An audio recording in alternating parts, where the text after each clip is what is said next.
हमारे लिए साइकिल कभी लग्जरी हुआ करती थी। दोस्तों याद है वो वीसीआर पर फिल्में किराए पर लाना। उन दिनों मोबाइल नहीं थे, व्हाट्सएप नहीं था और लव मैरिज करना उस दौर में एक साहसिक विद्रोह था। हमने अपने माता पिता को कभी आई लव यू नहीं कहा, मगर जब प्यार दिल से गहरा हो तो शब्दों की जरूरत नहीं पड़ती। दोस्तों आज मैं आपको एक कहानी सुनाता हूँ। अगर आप 1960 से 1990 के बीच जन्मे हैं तो यकीन मानिए ये बातें सुनकर आपका दिल तुरंत जुड़ जाएगा और आप खुद को रिलेट कर पाएंगे, क्योंकि ये वो पीढ़ी है जो आज 45 से पार कर चुकी है और धीरे धीरे 65 से 70 की तरफ बढ़ रही है। ढलान पर एक सफर जरूर है, लेकिन यादों का खजाना इतना गहरा है कि आज भी मुस्कुराहट और नमी दोनों साथ लेकर आता है। ये वही पीढ़ी है जिसने बचपन में 5, 10, 20 पैसे गिने थे। जब रिश्तेदार या मेहमान सिक्का पकड़ाते थे तो आधे मोहल्ले को खुशी मिल जाती थी। वही बच्चे जो स्याही, कलम और स्लेट पकड़ सीखे थे आज मोबाइल, स्मार्टफोन और लैपटॉप्स आसानी से चला रहे हैं। हमारे लिए साइकिल कभी लग्जरी हुआ करती थी और आज वही लोग कार, स्कूटर चला रहे हैं। बचपन के खेल कितने सिंपल और सादे हुआ करते थे। कच्चे आम तोड़ना, कुकर की रिंग्स घुमाना,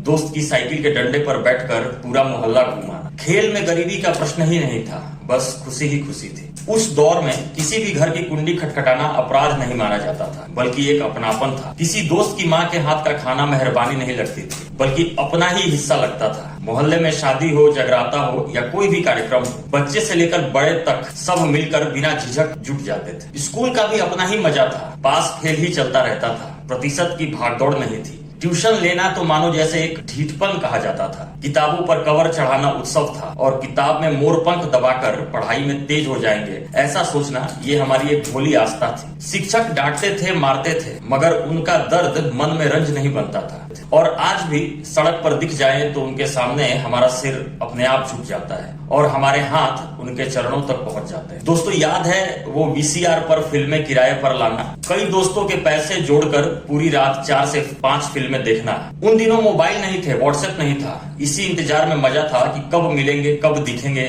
मिलने की वही बेचैनी असली मोहब्बत थी। पंकज उदास की गजल सुनकर आंखें भीग जाती थी और लव मैरिज करना उस दौर में एक साहसिक विद्रोह था। हमने अपने माता पिता को कभी आई लव यू नहीं कहा, मगर जब प्यार दिल से गहरा हो तो शब्दों की जरूरत नहीं पड़ती। हमें ईगो का मतलब तक नहीं पता था। डांट मार भी रिश्तों को कमजोर नहीं करती थी, बल्कि और मजबूती देती थी। आज जब पीछे मुड़कर देखते हैं तो समझ आता है हमने उस दौर में सचमुच जिंदगी जी ली। कपड़ों की सिलवटों से कोई फर्क नहीं पड़ता था, रिश्तों पर औपचारिकता का बोझ नहीं था, सपनों पर यकीन था और उसी ने हमें आगे बढ़ने का हौसला दिया। गुजरे दिन लौटते नहीं, मगर उनकी मीठी यादें हमेशा हमारे साथ रहती। हाँ, वो भी एक जमाना था और जिसने उस जमाने को जिया है वही जानता है कि असली जीवन क्या होता है। दोस्तों आज के लिए वीडियो में बस इतना ही। मिलते हैं अगली वीडियो में।